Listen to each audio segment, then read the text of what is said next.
What was once practically unthinkable has now come to pass. Breaking news. Longtime Fox News star Bill O'Reilly is out. Fired overnight after an investigation into growing claims that he sexually harassed female workers. It was an embarrassing end to a 20-year run. Look, this wasn't the first Bill O'Reilly scandal. It wasn't even the first Bill O'Reilly sexual harassment scandal. But this time, it just felt different. There was this immediate sense that he might not be able to survive. On April 1st, the New York Times reported that multiple women had been paid millions of dollars in settlements after accusing Bill O'Reilly of sexual harassment. That established a clear pattern of alleged behavior, all of which he denies, by the way. But it also says something about how much has changed both within the halls of Fox News and beyond. People once thought Bill O'Reilly was invincible. He wasn't, and here's why. Let's go back to 2004. O'Reilly ruled cable news. Bill O'Reilly, #1 in cable news. But in the fall of that year, a young producer named Andrea Macris filed a sexual harassment lawsuit against him. This is Benedict Morelli, Macris's attorney. It was phone calls in the middle of the night and many sexual things said by Mr. O'Reilly to my client. And just use your vibrator to blow off steam. Now, this was a major story at the time. The biggest star in cable news caught on tape allegedly masturbating to one of his employees. Weird, I don't know. Hello. Conan, Bill O'Reilly from the O'Reilly Fact. So how did Fox and O'Reilly react? They circled the wagons, and they attacked. They attacked Macris on air. And now what we're going to do as investigators now is take her credibility and show the court, if it ever goes there, her credibility falling apart. They are threatening me. They are trying to intimidate me. Yes, I'm rattled. They attacked her in the courtroom. They sued me personally. They sued Andrea Macris. Extortion is a very, very serious thing. Meanwhile, the New York Post, another Rupert Murdoch-owned outlet, trashed Macris. They called her a lunatic and implied that she was an alcoholic. Eventually, the two sides settled. Macris was paid millions, but as part of the agreement, she was effectively Are you satisfied with what the terms of the settlement? I can't say anything else, but I do appreciate everybody. As for the factor, well, it stayed on top. Caution. You are about to enter the no spin zone. Until now. The face of Fox News is out. What happened? What exactly transpired between 2004 and today? The most significant difference? Roger Ailes, the now disgraced former Fox News chairman, is gone. Roger Ailes has resigned. He stepped down today in the wake of a sexual harassment scandal. The sequence of events was triggered by a sexual harassment lawsuit filed by Gretchen Carlson. At one point, not that long ago, Ailes could dispatch a legion of surrogates to defend an embattled star.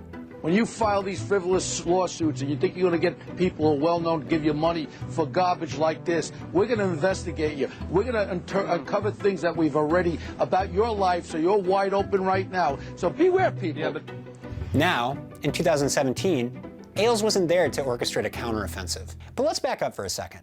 In order to understand why O'Reilly was fired this time, you have to understand how attitudes surrounding sexual harassment have changed. Consider the example of Bill Cosby.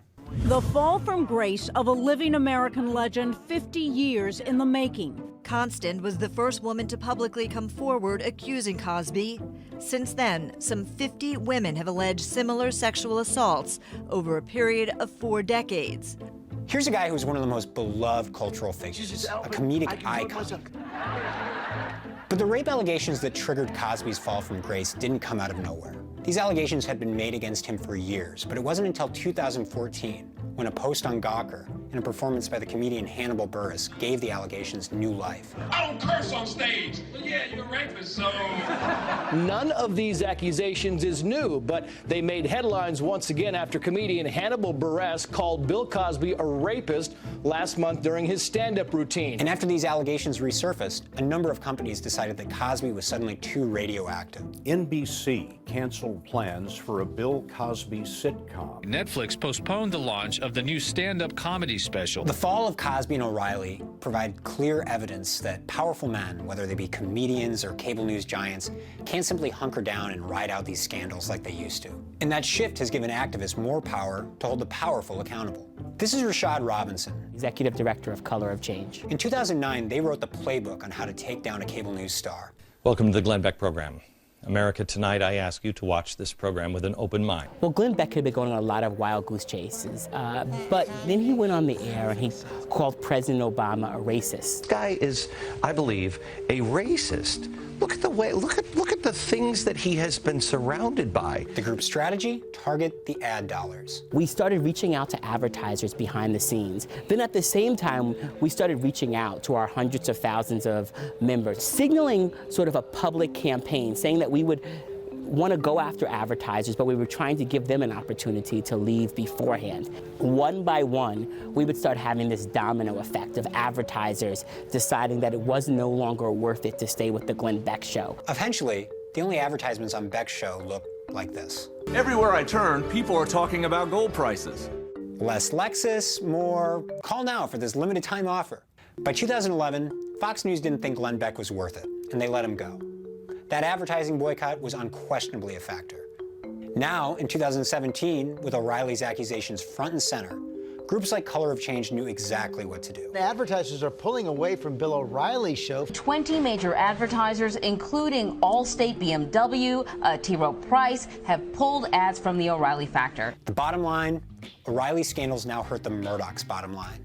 And that's due in part to the changes both at Fox and throughout society. If your behavior is so pervasive and dangerous that it makes people not want to work at the organization, that it makes advertisers flee, but it's doing a whole bunch of other things that have to make those in charge sit up and listen. Corporations and people with power care about money. Until it hits them with their shareholders or in the pocketbook or in their market cap, they don't change.